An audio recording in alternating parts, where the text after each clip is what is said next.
ہمارا تو معمول یہی ہے. بہت سارے لوگ, ہم اپنوں میں یہ نہیں کہتے کہ جو لوگ یہ کہتے ہیں میلاد کہاں سے ثابت ہے, شب برات کہاں سے ثابت ہے, شب قدر کہاں سے ثابت ہے, تو ہم تو صرف پہلے لفظوں میں صرف اتنا ہی کہتے, یہ تو صرف سنیوں کی قسمت سے ثابت ہے. سب سے پہلے میں شعبان المعظم کے اس نصف کے متعلق عرض کر دوں, بہت لوگ, دو طرح کے لوگ آج میسیجز میں مصروف تھے, ایک معافی نامہ بھیجنے والے اور دوسرے والے, یہی دو لوگ آج کنٹینیو بزی تھے. معافی مانگنے والا طبقہ تو اچھا طبقہ تھا کہ کم از کم انہیں احساس تو ہے کہ ہمیں کسی سے معافی طلب کرنی چاہیے, اور دلیل مانگنے والے وہ ایسے کام چور ہیں کہ ان کو عبادت سے کوئی غرض نہیں. آج بھی ہم سے آتے ساتھ حیدرآباد میں سب سے پہلا سوال یہی ہوا کہ لوگ یہ پوچھتے ہیں کہ یہ کہاں سے ثابت ہے, رات کو آپ جاگتے ہیں, رات کو یہ اس طرح جاگنا کیا ثابت ہے؟ پہلی بات تو یہ ہے کہ ان کی بیٹیوں کی شادی میں, منگنی میں اور مہندی میں جو جاگتے ہیں اس کا ثبوت تو لے آؤ. ڈھول باجے کرتے ہو, اس کا ثبوت تو لے آؤ. تمہارے برتھ ڈے پارٹیاں تو 12 کے بعد شروع ہوتی ہیں, اس کا ثبوت تو لے آؤ. تمہارے پاس دنیاوی مشاغل کے لیے رات جاگنے میں کوئی دلیل کی ضرورت نہیں, اور ایک بندہ مومن اللہ کی یاد کے لیے رات جاگے تو یہ دلیل کس طرح سے آ رہی ہے, کس طرح کا مطالبہ ہے؟ یہ شیطان مطالبہ کرتا ہے. حقیقت تو یہ ہے, میں ان لوگوں سے کہتا ہوں جو ناچتے ہوں گاتے ہوں آج کی رات, ہمیں ان سے کوئی سروکار نہیں, لیکن آج کی رات اگر کوئی بندہ عبادت کرتا ہے تو کیا اس سے بھی آپ دلیل پوچھو گے کہ یہ کہاں سے ثابت ہے؟ عزیزان گرامی, پہلا جواب تو ہمارا یہی تھا. دوسرا جواب یہ ہے, آپ یہ پوچھتے ہیں کیا اس رات کو رسول اللہ نے جاگا تھا؟ نادان, تجھے پتہ نہیں, میرے رسول تو 365 راتیں جاگتے تھے. وہ تو سال بھر اپنی امت کی مغفرت کی دعا کرتے تھے. آج کی رات کی کیا خصوصیت ہے؟ اور الحمدللہ ہم اسی مسلک سے تعلق رکھتے ہیں جس کے امام نے یہ کہا تھا, اللہ کیا جہنم اب بھی نہ سرد ہوگا, رو رو کے مصطفیٰ نے دریا بہا دیے ہیں. نبی پاک صلی اللہ تعالیٰ علیہ وسلم نے جاگا کیوں نہیں؟ جاگا ہے. ماں عائشہ صدیقہ رضی اللہ تعالیٰ عنہ کی روایات میں آپ کو بتاتا ہوں, جامع ترمذی کی حدیث ہے اور مشکات المصابیح کی حدیث ہے, جس میں صحیح احادیث ہے, وہ میں پہلے آپ کے سامنے عرض کر رہا ہوں. سیدہ عائشہ صدیقہ رضی اللہ تعالیٰ عنہ فرماتی ہیں, ایک رات میں اپنے حجرے میں سوئی تھی, میرے آقا صلی اللہ تعالیٰ علیہ وسلم میرے حجرے میں تھے. اس دن باری میرے ساتھ حضور کے گزارنے کی تھی, لیکن آدھی رات ہوئی تو میں نے دیکھا کہ حضور حجرے میں نہیں ہے. میں گھبرا کر اٹھ بیٹھی, سوچا کہ کسی اور زوجہ کے گھر حضور تشریف لے گئے ہوں گے, تو مسجد میں جا کر دیکھی, مسجد میں نظر نہیں آئے. تو حضرت عائشہ کہتی ہیں کہ رات کی کئی پہر گزر چکے تھے, میں چلتی ہوئی باہر نکلی. یہ صحابہ یا حضور کے اہل بیت کا ایک طریقہ تھا حضور کو ڈھونڈنے کا, کسی سے پوچھتے نہیں تھے بلکہ حضور کی خوشبو سونگتے ہوئے نکلتے تھے. کیا مہکتے ہیں مہکنے والے, بو پہ چلتے ہیں بھٹکنے والے, ان کی مہک نے دل کے غنچے کھلا دیے ہیں, جس راہ چل دیے ہیں کوچے بسا دیے. ماں عائشہ صدیقہ اسی خوشبو کی بدولت ڈھونڈتی ہوئی آئیں تو دیکھا نبی پاک صلی اللہ تعالیٰ علیہ وسلم آج کی رات جنت البقیع قبرستان میں تھے, مومنین کی مغفرت کی دعائیں کر رہے تھے, وہاں پر تسبیح و اذکار پڑھ رہے تھے.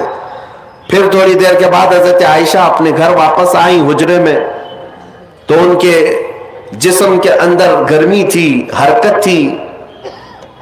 حضور پاک صلی اللہ تعالیٰ علیہ وسلم واپس جب تشریف لائے, پوچھا اے عائشہ کیا بات ہے, تم گھبرائی ہوئی ہو, بے چین ہو, کیا تمہیں ایسا لگتا ہے کہ اللہ اس کے رسول تمہارے ساتھ کچھ غلط کریں گے, زیادتی کریں گے؟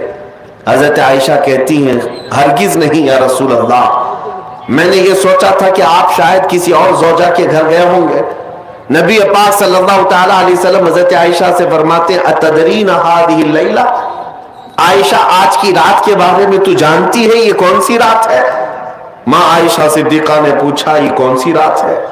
نبی پاک صلی اللہ تعالیٰ علیہ وسلم ارشاد فرماتے ہیں آج کی رات رب ذوالجلال آسمان اول پر نزول فرماتا ہے. اور ایک روایت میں یہ کہ اللہ تبارک و تعالی آج لوح محفوظ پر سارے انسانوں کے رزق لکھنے کا حکم فرماتا ہے، اور جو مدبرات امر فرشتے ہیں ان کو یہ تمام معاملات سپرد کر دیے جاتے ہیں کہ آج کی رات سے لے کر اگلے سال تک کس کو کتنا رزق ملنے والا ہے، کس کو کتنے بچے ہونے والے ہیں، یا کس کی شادی ہونے والی ہے، یا کس کی موت ہونے والی ہے. یہ سب آج کی رات مدبرات امر جو فرشتے ہیں، ملائکہ ہیں، ان کے پاس بھیج دیا جاتا ہے. اسی رات رزق کی تقسیم ہوتی ہے، تمام معاملات کی تقسیم ہوتی ہے. یہ حدیث پاک میں موجود ہے. نبی پاک صلی اللہ تعالی علیہ وسلم کے اب روزے کے متعلق پوچھے، ماں عائشہ صدیقہ خود فرماتی ہے کہ میں نے رمضان کے بعد سب سے زیادہ روزہ رکھتے ہوئے حضور کو اگر دیکھا ہے تو شعبان کا مہینہ، کثرت سے میرے آقا صلی اللہ تعالی علیہ وسلم اس میں روزہ رکھتے تھے. اور پھر ارشاد فرماتے اس ماہ مبارک میں اللہ کی بارگاہ میں اعمال پیش کیے جاتے ہیں، اور میں یہ چاہتا ہوں کہ میرے اعمال اللہ کی بارگاہ میں اس حالت میں پیش ہو جب میں روزے کی حالت میں ہوں. میرے عزیزو، آج جو دن گزر گیا، مغرب کے بعد اب ہماری 15ویں شعبان شروع ہو گئی. 14ویں شعبان تک جتنے بھی ہمارے اعمال تھے وہ سب اللہ کی بارگاہ میں پیش ہو چکے. آج جو روزے سے تھے ان کے متعلق بھی یہی ہے کہ حضور کی سنت کہ حضور یہ چاہتے تھے کہ میرے اعمال اللہ کی بارگاہ میں جب پیش ہوں میں اس حالت میں ہوں کہ میں روزے سے ہوں. یہ سنت ہے. اور دلائل کی بات کرتے ہیں آپ. تفسیر ثعلبی میں حضرت عبداللہ ابن عباس رضی اللہ تعالیٰ عنہ سے منقول ہے نبی پاک صلی اللہ تعالیٰ علیہ وسلم کی کہ یہ وہ صحابی ہیں جن کو سید المفسرین کہا جاتا ہے. آپ فرماتے ہیں پورے سال میں 5 راتیں ایسی ہیں جس میں دعائیں قبول ہوتی. صحابی رسول کی بات کر رہا ہوں. بعض لوگوں کا ایسا لگتا ہوگا کہ یہ بریلویوں کی بنائی ہوئی رات ہے. عبداللہ ابن عباس رضی اللہ تعالیٰ عنہ فرماتے جمعہ کی رات، رجب کی پہلی رات اور شعبان کی 15ویں رات، اور دونوں عید بقرعید اور رمضان کی عید کی رات، یہ 5 راتیں عبداللہ ابن عباس رضی اللہ تعالیٰ عنہ فرماتے ہیں اس میں اللہ تعالیٰ دعائیں قبول فرماتا ہے. حتیٰ کہ اب میں آپ کو صحاح ستہ میں سے ایک حدیث آپ کے سامنے رکھتا ہوں. سنن ابن ماجہ کی حدیث ہے. نبی پاک صلی اللہ تعالیٰ علیہ وسلم ارشاد فرماتے ہیں جب شعبان کا مہینہ داخل ہو جائے تو اس کی راتوں کو کھڑے ہو جایا کرو اور اس کے دنوں میں روزے رکھا کرو. جس کو دلیل کی ضرورت ہے وہ ہم سے پوچھے. سنن ابن ماجہ کی حدیث، حضور پاک صلی اللہ علیہ وسلم نے ارشاد فرمایا اذا دخل شہر شعبان فقوموا لیلہا وصوموا نہارہا. جب شعبان کا مہینہ آ جائے تو اس کی راتوں میں قیام کرو اور اس کے دنوں میں روزے رکھو. اس میں خصوصیت تو نہیں ہے کوئی بھی، پورے شعبان کے لیے حضور نے فرمایا. بعض لوگ یہ کہتے ہیں کہ پھر اس کو 15 کو ہی خاص کیوں کرتے ہیں آپ، 15 کو ہی کیوں خاص کرتے ہیں؟ ان کو پہلا جواب تو یہ ہے میاں ٹھیک ہے ہم 15 کو خاص کرتے ہیں، آپ خاص مت کرو، پورا مہینہ رکھ لو. آپ پورا مہینہ رکھ لو، حضور کی سنت ہے. ان کو رکھنا بھی نہیں ہے اور کسی کو رکھنے دینا بھی نہیں ہے. یہ کام کس کا ہے؟ ابلیس لعین کا ہے، یہ شیطان مردود کا ہے.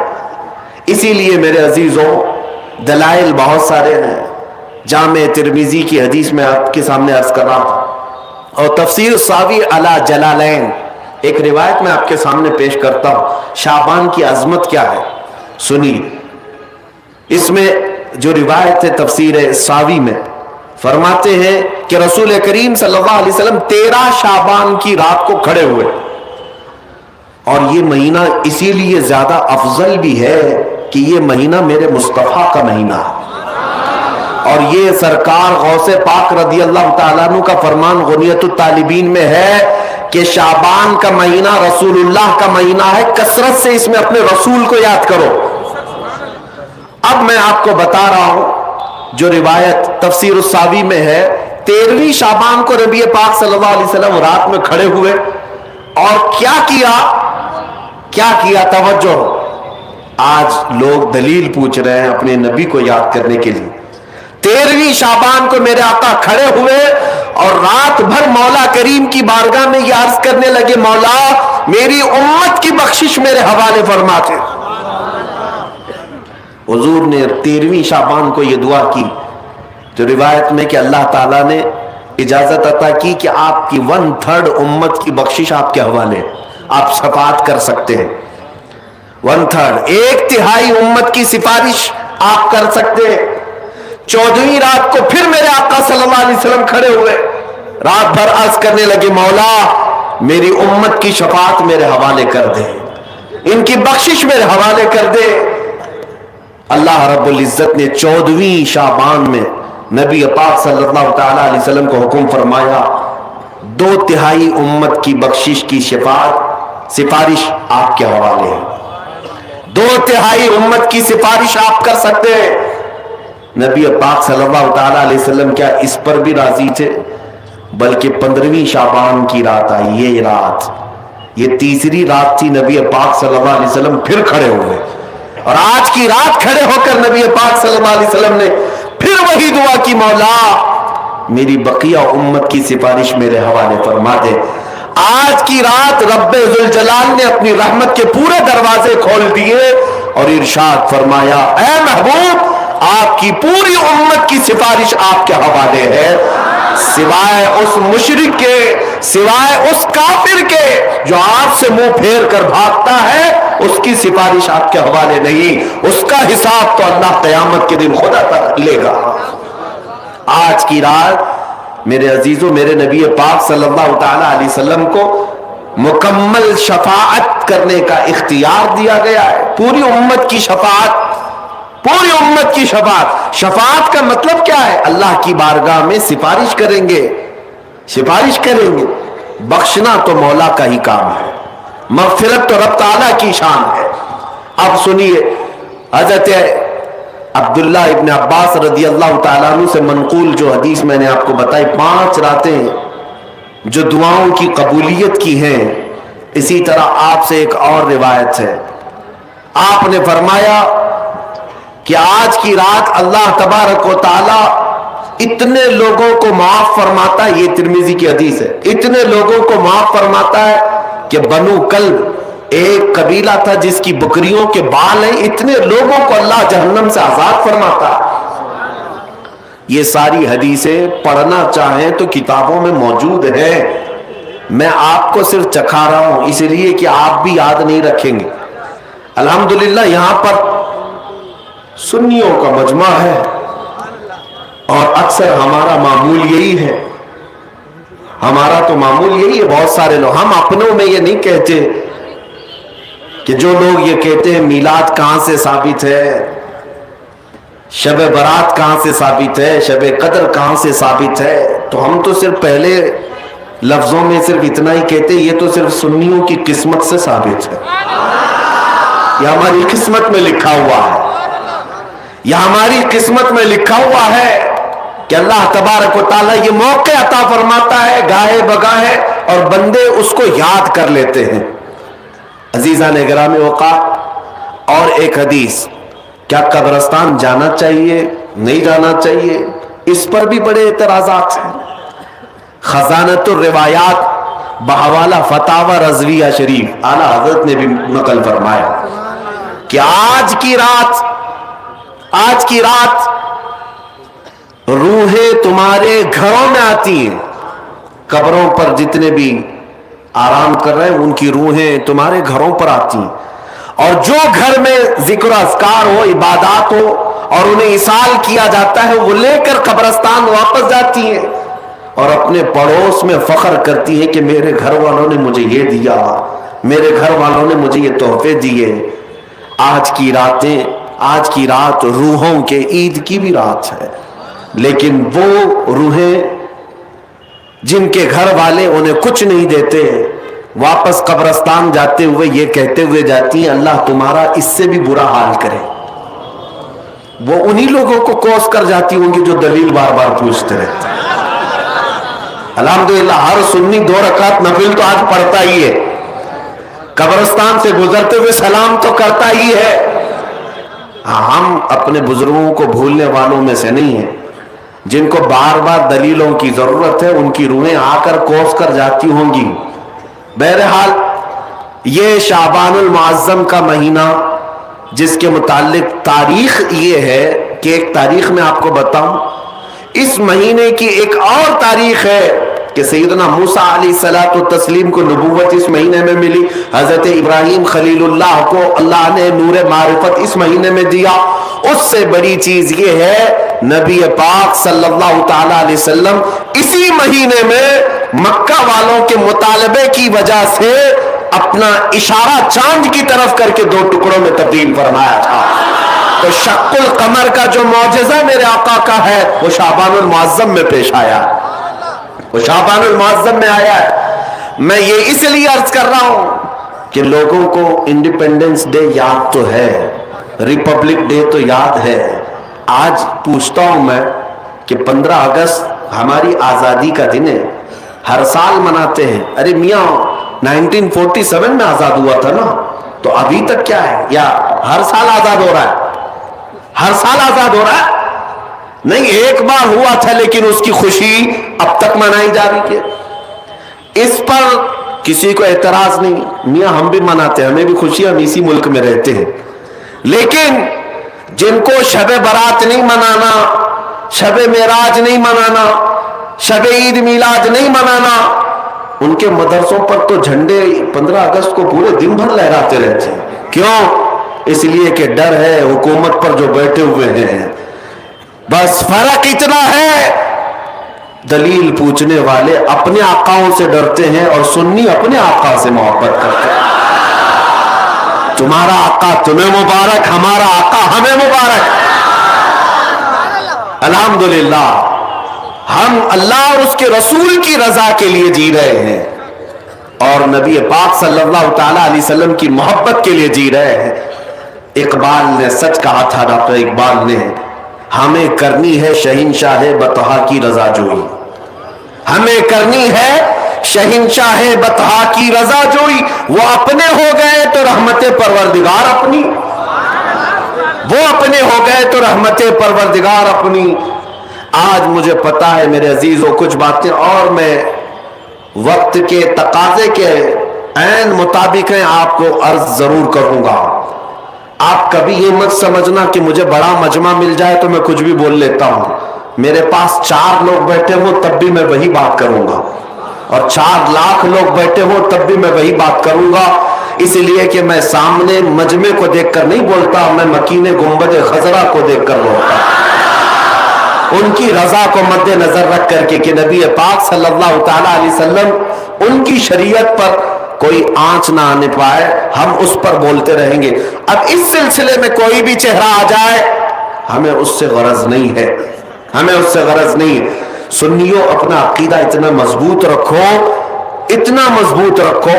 اعلیٰ حضرت نے کتنا پیارا پیغام دیا، تم کب تک ان کی اٹھاتے گھومتے رہو گے جوتیاں، کب تک ان کی دھوتیوں میں گھس کر کے پناہ لیتے رہو گے؟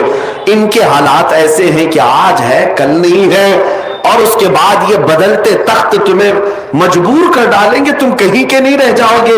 اسی لیے جینا ہو اس سرزمین پر تو یوں جیو جیسے عاشقان مصطفیٰ جیا کرتے تھے، انہیں جانا انہیں مانا، نہ رکھا غیر سے کام، انہیں جانا انہیں مانا، نہ رکھا غیر سے کام، للہ الحمد میں دنیا سے مسلمان گیا۔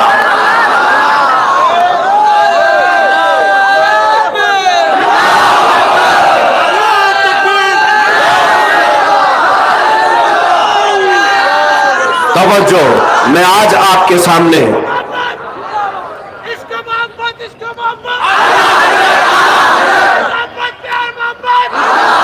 توجہ، آج عقیدے کی مضبوطی اسی بات پر ہے کہ مسلمان اگر ڈرے سہمے ہوئے ہیں تو میں یہ نکالنا چاہتا ہوں، اور میں نے یہ بچپن سے سنا ہے کہ حیدرآبادی لوگ ڈرتے نہیں ہیں، الحمدللہ ڈرتے نہیں ہیں۔ اللہ کرے کہ ایسے ہی آپ کے دل مضبوط رہے، اور ہندوستان میں بھی ہمارے نیتاؤں میں جو سر چڑھ کر کے بولتے ہیں وہ بھی حیدرآبادی سے ہیں،